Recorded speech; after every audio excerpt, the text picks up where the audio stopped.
ഈ പദ്ധതി പ്രകാരം $50 ലക്ഷം മൂലധനം നിക്ഷേപിക്കാൻ കഴിയുന്ന ആർക്കും അമേരിക്കൻ പൗരത്വം നേടാം എന്നൊരു ഗുണമുണ്ട്. അവർക്ക് ഗോൾഡ് കാർഡ് വിസ ലഭിക്കും. അവർക്ക് ഒളിച്ചും പാത്തും നടക്കാതെ അന്തസ്സായി അമേരിക്കൻ റോഡുകളിലൂടെ കാർ ഓടിച്ച് നടക്കാൻ കഴിയും. അമേരിക്കൻ യുദ്ധവിമാനങ്ങളിൽ കൈകാലുകൾ ബന്ധിച്ച് ഇന്ത്യയിൽ കൊണ്ട് ഇറക്കുകയില്ല. അങ്ങനെ ഒരുപാട് ഗുണങ്ങളുണ്ട് കേട്ടോ.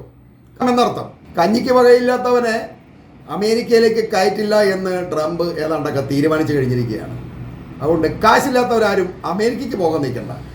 കേരളത്തിലെ ടൗൺ പ്രദേശങ്ങളിൽ എവിടെയെങ്കിലും കുറച്ച് സ്ഥലമുണ്ടെങ്കിൽ ഇത്രയും തുക എന്നത് മലയാളിക്ക് പുല്ലാണ്. ആ സ്ഥലം വിറ്റ് കാശ് മേടിച്ച് ട്രംപിൻ്റെ മോന്തയ്ക്കൊണ്ട് വലിച്ചെറിഞ്ഞ് മര്യാദയ്ക്ക് എനിക്ക് അമേരിക്കൻ പൗരത്വം താടോ എന്ന് ധൈര്യമായിട്ട് ഒരു മലയാളിക്ക് പറയാൻ കഴിയും.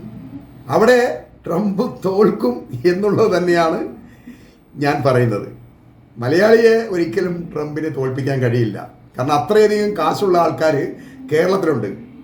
അവർക്ക് കേരളത്തിലെ സ്റ്റാൻഡേർഡൊന്നും തീരെ തികയത്തില്ല, ശരിയാകില്ല എന്നുള്ളതാണ്. അവർക്ക് ഇനി മുതൽ കേരളത്തിലെ സ്കൂട്ടർ തട്ടിപ്പ് പോലെയുള്ള കലാപരിപാടികൾ നടത്തി കാശുണ്ടാക്കുന്നവർ നേരെ അമേരിക്കൻ പൗരത്വം നേടി രക്ഷപ്പെടാൻ കഴിയും എന്നൊരു ഗുണം കൂടി ട്രംപിൻ്റെ പുതിയ പദ്ധതിയിൽ ഒളിഞ്ഞു കിടപ്പുണ്ട് എന്ന്